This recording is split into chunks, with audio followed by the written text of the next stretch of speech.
Quando eu era criança, ouvia histórias assustadoras contadas pela minha avó enquanto a lenha crepitava na fogueira. O interior do Brasil é um lugar rico em tradições e lendas que se enraizam nas noites escuras e nas florestas profundas. Esta é uma dessas histórias, que ainda me arrepia só de lembrar. Minha avó falava com uma seriedade que não deixava dúvidas de que ela acreditava em cada palavra. Numa noite de julho, a fogueira estalava em tons laranja e vermelho, e eu, sentado com os primos mais novos, escutava cada detalhe com os olhos arregalados. A história começava com um alerta: nunca saia de casa depois que a lua estiver alta, e se ouvir um assobio, não responda. Pode ser o Saci, e ele só quer brincar com a sua mente. Diziam que o Saci gostava de pregar peças, mas à noite ele se tornava mais perigoso. Contava minha avó que, certa vez, um jovem corajoso da região, conhecido por se aventurar além das trilhas da mata, riu dessas histórias e decidiu desafiar as lendas. Numa noite clara, ele saiu com uma lanterna de querosene e um facão, pronto para provar que o Saci era apenas uma invenção dos mais velhos. Conforme caminhava pela floresta, o som dos grilos e da coruja logo foi substituído por um assobio distante. Era um som familiar, mas havia algo errado. Não era contínuo e parecia vir de todos os lados, como se a própria mata assobiasse. O jovem, cujo nome era Joaquim, parou e gritou: "Quem está aí?" A resposta foi um silêncio denso, até que uma risada fraca e zombeteira ecoou entre as árvores. Joaquim começou a sentir o coração bater mais forte. Quando tentou voltar, percebeu que o caminho estava diferente. A lanterna tremia em sua mão, e a luz dela não parecia iluminar nada além de sombras inquietas. Foi então que ele o viu, um vulto pequeno, pulando em uma perna só, com um gorro vermelho que se destacava na escuridão. O rosto do Saci era um misto de zombaria e algo mais sinistro, com olhos que brilhavam de um jeito que parecia ferver no escuro. Joaquim deu um passo para trás, mas suas pernas pareciam paralisadas. O Saci assobiou de novo, e a floresta respondeu com um suspiro profundo. As árvores pareciam se mexer, fechando-se ao redor dele, como se a mata tivesse ganhado vida própria. Joaquim ouviu folhas se arrastando, risadas distantes e o som de algo rodopiando rapidamente, como um redemoinho de vento. Ele achou que era só uma história, dizia minha avó, com os olhos fixos na chama. Mas naquela noite, ele aprendeu que a mata não perdoa quem duvida dela. Joaquim nunca mais foi visto da mesma forma. Encontraram-no na manhã seguinte, sentado à beira da estrada com os olhos fixos, sem piscar e sem falar. Levou dias para que voltasse a si, mas mesmo depois disso, algo nele havia mudado. Ele nunca contou o que realmente aconteceu, mas dizia-se que à noite ele murmurava: "Não assobie de volta." Minha avó nos contava que o Saci não era o único espírito das florestas.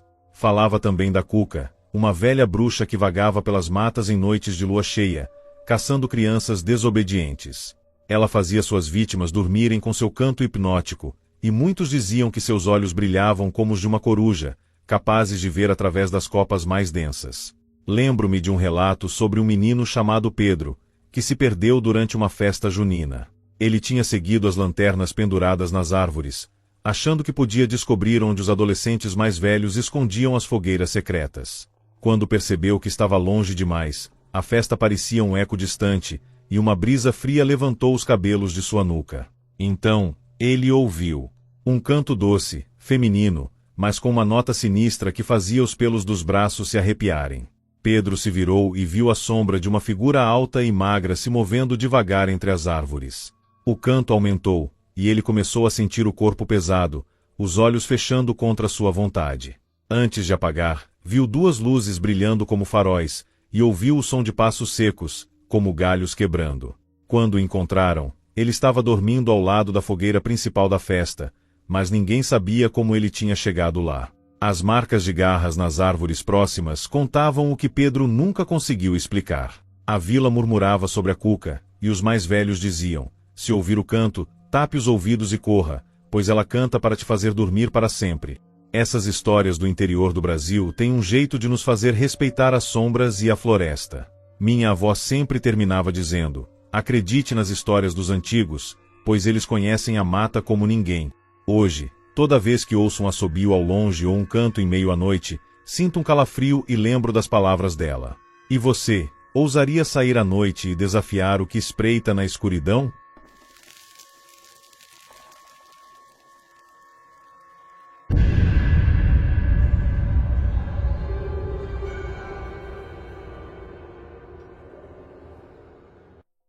Eu cresci ouvindo as histórias mais estranhas e terríveis sobre as criaturas que vagam pelas noites escuras do interior do Brasil.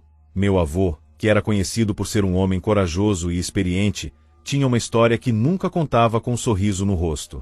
Era a história da noite em que ele se encontrou com a mula sem cabeça. Era uma noite quente e abafada. O céu, embora limpo, estava escuro, e a única luz vinha da lua cheia que brilhava com uma intensidade assustadora. Meu avô, que na época tinha seus 20 e poucos anos, estava voltando de uma festa que acontecia na fazenda vizinha. As estradas eram de terra, cercadas por árvores altas e campos abertos. Ele não acreditava em lendas, ou pelo menos dizia a si mesmo que não, até que tudo mudou. Enquanto caminhava, ouviu um som que parecia distante no início, mas logo se tornou impossível de ignorar.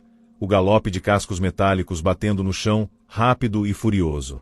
Ele parou, olhou ao redor e não viu nada.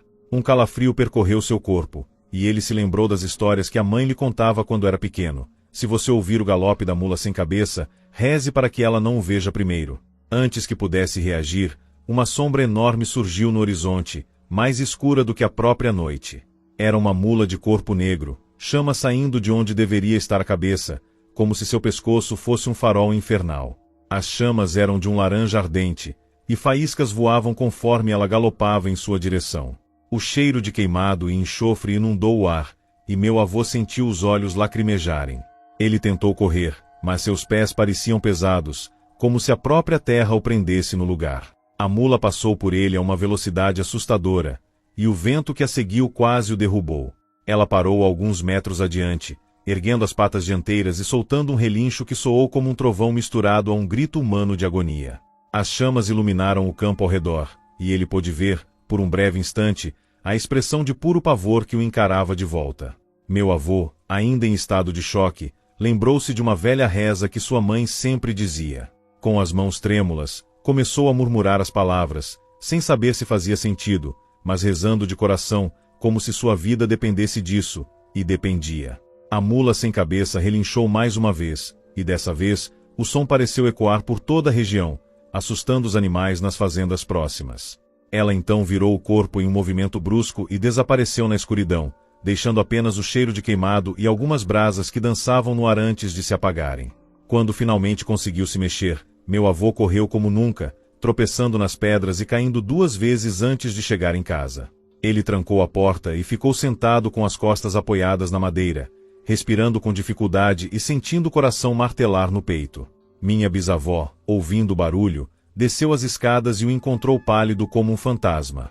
Você a viu, não viu? Ela perguntou, com uma voz cheia de uma tristeza antiga. Ele só conseguiu acenar, ainda sem palavras. Nos dias que se seguiram, a história do galope flamejante se espalhou pela vila, mas ninguém ousava mencionar o nome dela em voz alta. O respeito e o medo que a mula sem cabeça inspirava se reforçaram ainda mais naquela geração, e meu avô passou o resto de sua vida aconselhando os mais jovens: quando a noite estiver muito clara e o silêncio for pesado, fique em casa. Porque na escuridão, há coisas que andam e ardem. Os mais velhos sempre souberam que as lendas eram mais do que contos para assustar crianças. Elas eram avisos, um lembrete de que o desconhecido não é para ser desafiado. E embora o meu avô nunca mais tenha visto a mula sem cabeça, ele dizia que, às vezes, ainda conseguia sentir o cheiro de queimado nas noites de lua cheia. Se algum dia você ouvir cascos e vento ao mesmo tempo, não se engane. Ela pode estar mais perto do que você pensa.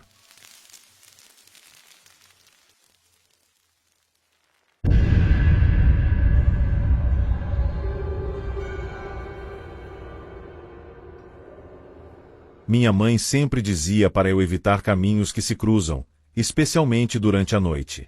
O interior é cheio de superstições, mas poucas são tão fortes quanto a lenda do velho da encruzilhada. Esta é a história que ela contava e que, mesmo depois de adulto, ainda me faz hesitar ao passar por certos lugares à noite. Diziam que ele era uma figura enigmática, uma mistura de espírito e entidade. Alguns acreditavam que era uma alma penada, um andarilho que nunca encontrou descanso. Outros juravam que era o próprio diabo, disfarçado de velho, com um chapéu de palha gasto e um olhar que transpassava a alma. A verdade, ninguém sabia ao certo, mas todos no vilarejo conheciam alguém que jurava ter visto o velho. Minha mãe contava sobre uma noite em que seu tio, Joaquim, decidiu cortar caminho por uma trilha que levava até a cidade vizinha. Era uma encruzilhada conhecida por ser evitada até pelos mais corajosos. Joaquim, no entanto, era teimoso e riu das advertências. Ele saíra da vila com a lua alta, e a trilha estava mergulhada em sombras, os grilos e corujas compondo uma sinfonia sinistra. Quando chegou à encruzilhada, ouviu um assobio fraco. Parou e olhou ao redor, mas não havia nada além da mata fechada. Continuou andando, mas o assobio se repetiu, dessa vez mais alto e nítido. De repente, a figura surgiu na curva da estrada. Um velho de pele marcada pelo tempo, curvado sob o peso de anos, com um chapéu tão surrado que mais parecia uma sombra em sua cabeça. O velho saudou com um aceno lento e um sorriso que não tocava os olhos. Boa noite, viajante. Caminho perigoso este, não acha? Joaquim tentou ignorar, mas algo o impedia de seguir em frente. Por que tanta pressa? Venha, sente-se e converse um pouco comigo. A voz era ao mesmo tempo grave e convidativa, como o chamado de um amigo distante. Contra sua vontade, Joaquim parou. O velho estendeu a mão, fina e nodosa, e mostrou um jogo de cartas que reluziu na luz da lua. Vamos fazer uma aposta. Se eu ganhar, você me dá algo que valoriza. Se perder, dou a você um segredo que poucos conhecem. Joaquim sentiu um calafrio percorrer sua espinha, mas a curiosidade foi maior que o medo. Sentou-se no chão de terra batida, e o velho começou a lhe dar as cartas com destreza, como se o vento sussurrasse segredos enquanto as cartas voavam de sua mão. O jogo era confuso, um misto de azar e lógica, e antes que Joaquim percebesse, a última carta foi jogada, e o sorriso do velho alargou-se. Parece que a sorte me favoreceu, disse, enquanto os olhos, que até então eram opacos, brilharam com um reflexo vermelho intenso. Joaquim tentou levantar, mas seus músculos não obedeciam. O velho se aproximou, e o cheiro de terra úmida e fogo encheu o ar. Com um toque frio na testa de Joaquim, o velho murmurou algo inaudível, e então tudo ficou escuro. Na manhã seguinte, encontraram Joaquim na beira da estrada, deitado de bruços e com marcas estranhas na testa, como se algo tivesse sido gravado em sua pele. Ele acordou, mas não era mais o mesmo. Passava os dias em silêncio, murmurando frases sem sentido e olhando para o vazio, os olhos com um brilho que ninguém conseguia explicar. E a encruzilhada? Bem, ela passou a ser evitada mais do que nunca. Minha mãe dizia que, às vezes, nas noites mais escuras, ainda se ouvia um assobio vindo da direção da encruzilhada, e quem ousasse chegar perto veria uma figura curvada, com um chapéu de palha e um sorriso que só se formava no escuro. Muitos dizem que o velho da encruzilhada não apenas faz apostas, mas também coleta almas inquietas para seu jogo eterno. E se um dia você se encontrar com ele, lembre-se, não jogue, não converse, e nunca, nunca olhe nos olhos dele. Se você encontrar um velho solitário no meio da estrada, tome cuidado, pode ser mais do que parece.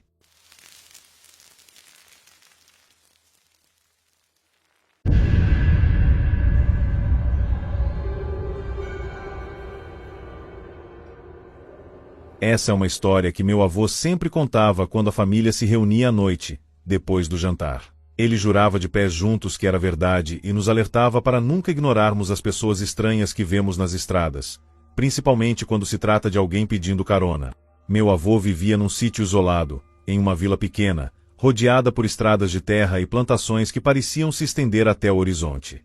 Ele dizia que o único caminho para a vila passava por uma estrada deserta, ladeada por árvores altas e uma densa mata onde mal se via o céu. Aquela estrada era temida por todos, pois era conhecida como o lugar onde a noiva da estrada aparecia. Se vir uma mulher de branco sozinha na estrada à noite, nunca pare e nunca olhe nos olhos dela.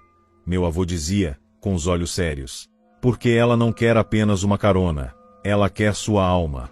De acordo com ele, a história da noiva começou com uma tragédia. Diziam que, muitos anos atrás, uma jovem chamada Helena estava prestes a se casar com o amor de sua vida, mas, na noite anterior ao casamento, o noivo foi encontrado morto próximo ao altar que havia sido montado em uma igreja na beira da estrada. Ninguém nunca soube exatamente o que aconteceu, mas rumores diziam que ele fugira para se encontrar com outra pessoa. Devastada, Helena se enforcou na mesma igreja onde deveria ter se casado, jurando que faria qualquer um que passasse por ali sentir a mesma dor. Desde então, Motoristas e caminhoneiros da região juram ter visto uma figura de vestido branco na beira da estrada, sempre de costas, com o corpo tenso como se esperasse algo. Uma noite, meu avô, então jovem e teimoso, decidiu desafiá-la. Era tarde, quase meia-noite, e ele voltava sozinho da cidade na carroça, carregando provisões. Enquanto seguia pela estrada sob o céu estrelado, viu algo à frente, uma mulher de branco, imóvel e com o rosto voltado para baixo. Ele não era de acreditar em lendas, então diminuiu o passo e se aproximou. Quando estava a poucos metros dela, sentiu um frio que congelou até seus ossos. Ainda assim, chamou: "Ei, moça, precisa de ajuda?" A mulher ergueu a cabeça lentamente, e o que ele viu fez o sangue gelar em suas veias. O rosto dela era pálido e manchado, os olhos negros, como dois buracos sem fundo, e havia uma cicatriz fina ao redor do pescoço, como se algo tivesse apertado até marcar a pele. Ela sorriu, mas não um sorriso amigável, era um sorriso amargo, distorcido, que parecia zombar da vida. "Vai me levar até a igreja?" ela perguntou, a voz baixa e rouca, como o som de uma faca arranhando o vidro. Sem pensar duas vezes, meu avô chicoteou o cavalo e acelerou o máximo que pôde, ouvindo a risada dela ecoando atrás de si, cada vez mais alta, até se fundir ao vento. Ele diz que não olhou para trás, mas jurava que sentia a presença dela, como se ela estivesse a poucos centímetros dele, observando cada movimento. Nos dias seguintes, ele notou que o cavalo não era mais o mesmo. Estava apático, magro e com os olhos tristes, recusando-se a passar pela estrada outra vez. Uma semana depois, o cavalo foi encontrado morto no estábulo, os olhos abertos e fixos, como se tivesse visto algo que o aterrorizou até o último suspiro. Desde aquela noite, meu avô sempre dizia para nunca subestimar a noiva. Ela ainda espera pelo noivo, mas agora aceita qualquer um que esteja disposto a levá-la até a igreja. Dizem que algumas pessoas desaparecem sem deixar vestígios após vê-la, e que outros encontram marcas de dedos no vidro da janela, como se alguém tivesse tentado entrar. Anos depois, meu pai também teve uma experiência estranha naquela estrada. Ele voltava para casa em uma noite chuvosa quando, no meio da estrada, os faróis iluminaram uma figura de branco. Só que, desta vez, ela estava virada para ele, com o rosto encoberto pelo véu, como se estivesse aguardando um convite. Meu pai freou e, naquele momento, ela começou a andar em direção ao carro. Apavorado, ele acelerou, desviando dela, mas ouviu algo batendo contra a lateral do veículo, como se ela tivesse tentado se segurar. Quando ele chegou em casa, tremendo e sem fôlego, encontrou uma marca de mão no vidro traseiro, mas o estranho é que não havia chuva nem lama nela. Era uma impressão esbranquiçada, como uma marca de gelo, que só desapareceu no dia seguinte. Não acredite em tudo que vê na estrada, meu avô sempre alertava. Se o brilho da lua tocar um véu branco, siga em frente, porque a noiva ainda espera seu próximo acompanhante. Essas histórias me perseguem até hoje, e mesmo sendo um adulto, evito essa estrada à noite. Há algo naquelas árvores escuras, naquele silêncio noturno, que ainda parece carregar a presença dela. E se um dia você passar por uma estrada deserta e ver uma mulher vestida de branco, tome cuidado, talvez ela esteja esperando por você.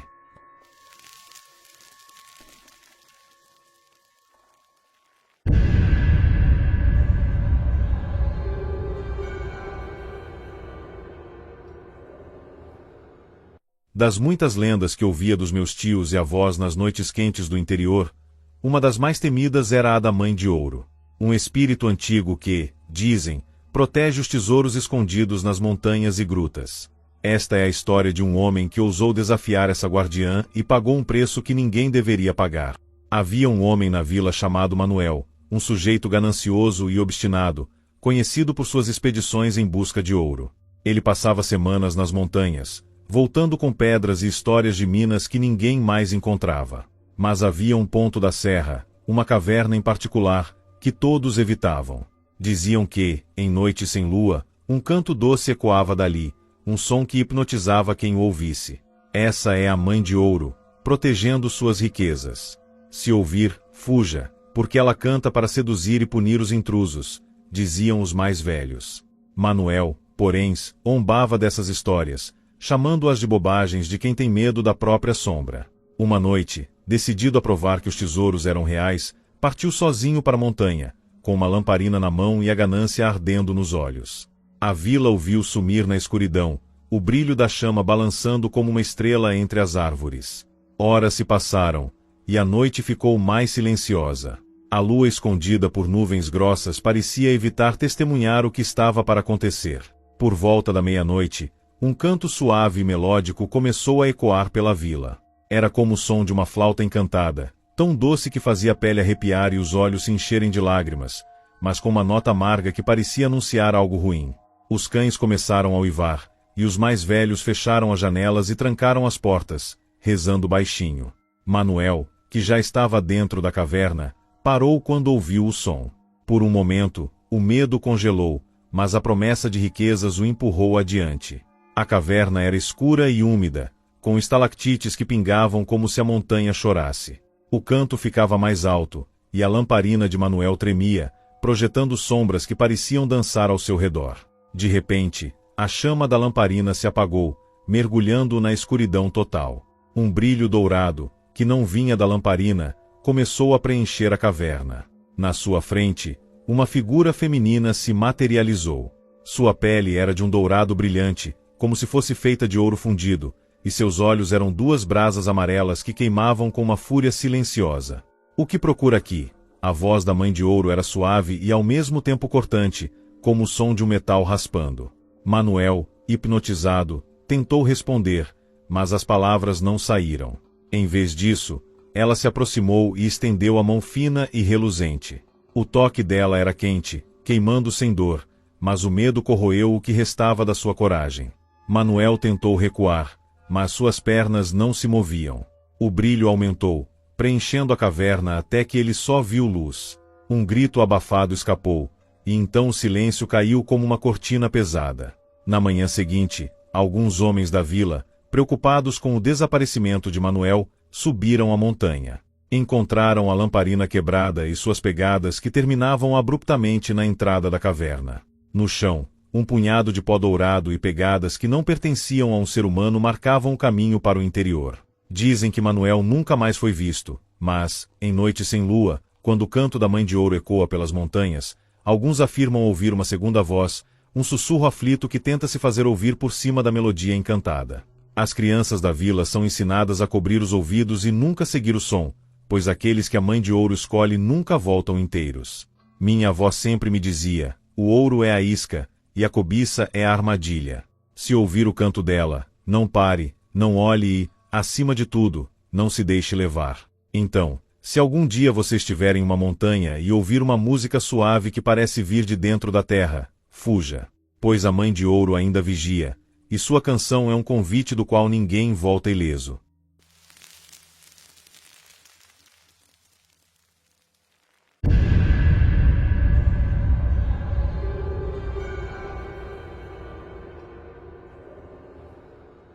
Nas fazendas do interior, entre campos de milho e estradas de terra, crescem as lendas que fazem até os mais corajosos tremerem. Mas entre todas as histórias, a que me contaram na infância foi a que mais me aterrorizou, a do espantalho que sussurra. A lenda dizia que, em uma fazenda esquecida pelo tempo, havia um espantalho diferente de todos os outros. Ele não estava ali para afastar apenas corvos, mas algo muito mais sombrio. Diziam que ele guardava segredos antigos, e aqueles que ousavam ficar perto dele à noite ouviam sussurros que não vinham do vento. Quando eu tinha 10 anos, passava as férias na casa da minha tia-avó, uma mulher com mãos calejadas e olhos que já tinham visto de tudo. Naquelas noites em que as lamparinas lançavam sombras dançantes nas paredes de madeira, ela nos contava sobre o espantalho, chamado de Guardião do Silêncio. Era alto e magro, feito de palha e tecido velho, com um chapéu que escondia quase todo o rosto, exceto os olhos, 2 botões de vidro que refletiam a luz de forma estranha. Os mais velhos diziam que, se você olhasse para aqueles olhos por muito tempo, poderia ver movimentos onde não deveria haver nenhum. Uma noite, meu primo Joaquim decidiu provar que a história era apenas uma invenção. Ele era 2 anos mais velho e sempre se achava o mais corajoso do grupo. Armado com uma lanterna e uma expressão de desafio, decidiu ir até o campo de milho onde o espantalho ficava. Meu irmão e eu seguimos, mais por orgulho do que por coragem, tentando esconder o medo. Chegamos ao campo e, mesmo à distância, o espantalho parecia uma sombra sinistra sob a luz da lua. Parado em seu posto, os braços estendidos como se estivesse prestes a abraçar o vento. A brisa carregava um cheiro de terra úmida e palha velha, e um silêncio pesado pairava ao nosso redor, cortado apenas pelo farfalhar das folhas. Joaquim acendeu a lanterna e, rindo, apontou o facho de luz para o espantalho. Viram? É só palha e botões velhos. Nada demais, disse ele, se aproximando mais.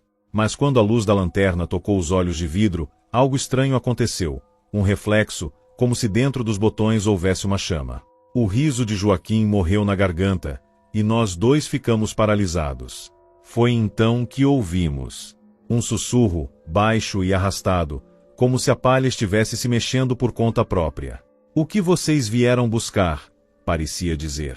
O vento soprou, e o chapéu do espantalho se mexeu levemente, revelando uma linha de costura que se curvou num sorriso fino e ameaçador. Joaquim deu um passo para trás, a lanterna tremendo em sua mão. Mas antes que ele pudesse fazer mais qualquer coisa, o facho de luz apagou de repente, mergulhando-nos em uma escuridão que parecia ter vida própria. O sussurro continuou, mas agora vinha de todos os lados, sibilando nosso nome, rindo baixinho como se algo nos observasse de perto, escondido entre os pés de milho. Corremos como nunca, empurrando as plantas que pareciam tentar nos prender. O campo era um labirinto de sombras, e o som dos sussurros ficou mais alto, quase um grito sufocado. Quando finalmente saímos do milharal e chegamos à casa, minha tia-avó estava na varanda, segurando uma lamparina e com o rosto sério. Vocês foram até ele, não foram? Perguntou, sem esperar resposta. Naquela noite, não dormimos. Cada farfalhar do vento era como um eco do que tínhamos ouvido no campo. Pela manhã, quando o sol iluminou o milharal, voltamos lá com ela.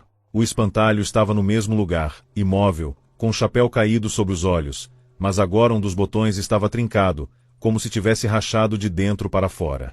Dizem que o espantalho ainda guarda o campo, mas desde aquela noite, ninguém da família ousou chegar perto depois do pôr do sol. A lenda do guardião do silêncio continua, e até hoje, se o vento sopra forte demais, lembro dos sussurros e do sorriso feito de linha. Então, se algum dia você encontrar um espantalho de olhos de vidro que parecem vivos, fique longe, pois ele pode não ser apenas um guardião do campo, mas dos segredos que você não quer ouvir.